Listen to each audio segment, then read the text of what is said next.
This is the Löwe 8.107. They're pruners, Anvil pruners and bypass pruners from northern Germany. Big in Europe, just come to Canada last July.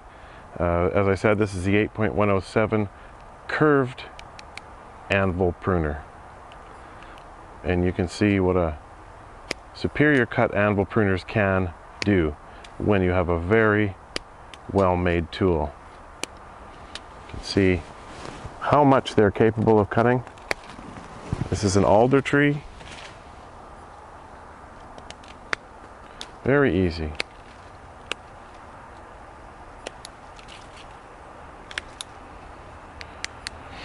The 8.107 has a handle that curves inwards,